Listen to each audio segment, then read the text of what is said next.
Aisyah yang tampak begitu ayu dan mempesona dalam balutan gaun putih melangkah keluar istana Sancakzade dengan penuh keceriaan. Namun, baru beberapa langkah, seseorang memanggil namanya. Aisyah. Ternyata orang itu adalah Baha. Karena terluka cukup parah, Baha akhirnya ambruk. Sepotong Aisyah segera menangkap tubuh besar Baha.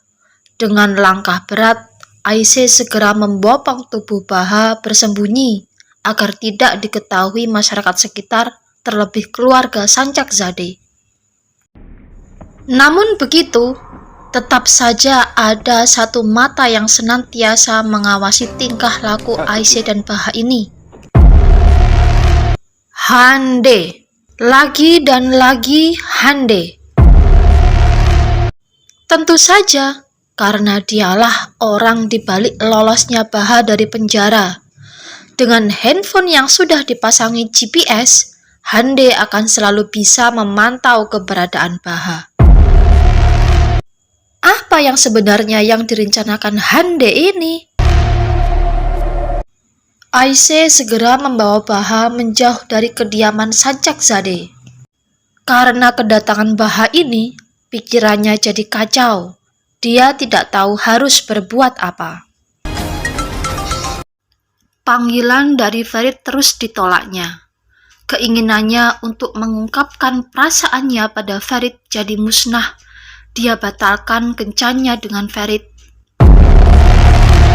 Di sisi lain, Farid yang kali ini yakin Aisyah telah menaruh hati padanya, mengharapkan penjelasan dari mulut Aisyah langsung. Begitu tahu permintaannya ditolak oleh Aisyah, betapa kecewanya dia. Harapannya ternyata hanya impian kosong. Vedia abla. Aisyah meminta tolong Vedia untuk dicarikan rumah. Vedia mempersilahkan Aisyah untuk menggunakan rumahnya yang sudah lama tidak ditempatinya.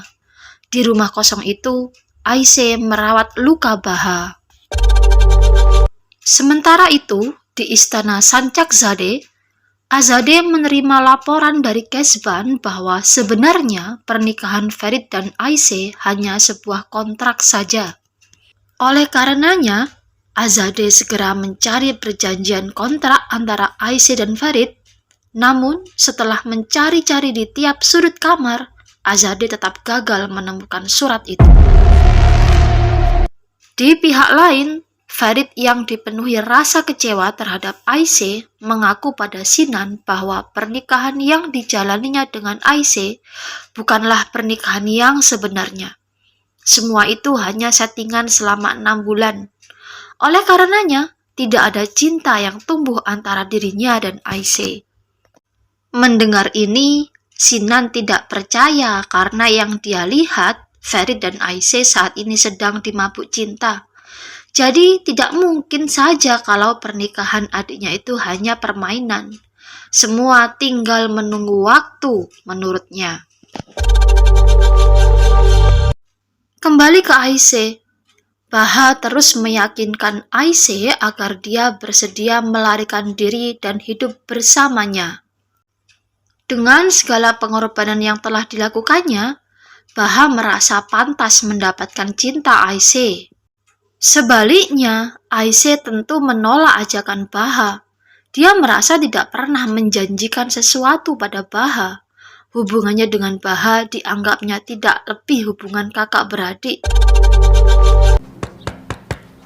Azadeh menemui Hande yang sedang menunggu kedatangan wartawan. Dia memukul Hande. Karena tindakan bodohnya Hande ini bisa mencemarkan nama baik keluarga Sancakzade. Untungnya saja dia berhasil menggagalkan rencana licik Hande. Hande tidak terima. Dia tantang Azadeh untuk melihat perilaku buruk menantunya itu. Azadeh balik menantang Hande. Diajaknya Hande masuk ke rumah kosong tempat Aisyah dan Baha berada. Namun mereka tidak menemukan apa-apa dalam rumah itu. tidak ada siapa-siapa. Azadeh merasa semakin dibodohi oleh Hande. Hande pun merasa heran, kemana perginya mereka? Di perusahaan Sancakzadeh, atas perintah Farid, Sinan terus mengawasi gerak-gerik Yaman. Dia terus mencari bukti perilaku curang yang dilakukan Yaman, termasuk memeriksa berkas-berkas di kantor Ihsan. Ihsan sempat tersinggung dengan perilaku Sinan. Sebenarnya perasaan campur aduk antara marah, tersinggung, dan takut. Takut bisnis haram yang selama ini dilakukannya dengan meminjam nama Sancakzadeh dibongkar oleh Sinan. Tak lama kemudian, Farid mendapat laporan dari sekretarisnya bahwa telah muncul berita online yang memberitakan bahwa istrinya berselingkuh. Farid jelas tidak percaya. Dia langsung menelepon Hande dan menuduhnya sebagai pelaku di baliknya. Jelas Hande berkilah. Karena sakit hati ditampar Azadeh tadi, Hande menggunakan kesempatan ini untuk memfitnah balik Azadeh. Pada saat perjamuan makan malam di kediaman Sancakzadeh, Farid tiba-tiba muncul dengan penuh amarah pada ibunya. Jelas awalnya Azadeh tidak paham apa kesalahannya pada Farid. Dia hanya terdiam melihat anaknya memarahinya. Tapi setelah ditunjukkan sebuah berita online tentang Aisyah, baru Azadeh paham arah pembicaraan Farid. Namun kali ini Azadeh hanya terdiam membisu, tidak mau mengiyakan tuduhan Farid ataupun menjawab pertanyaannya. Hati Azadeh sakit dan dia kecewa pada sikap Farid. Bagaimana bisa Farid sangat membela istri yang baru dikenalnya dan dinikahinya dengan kontrak.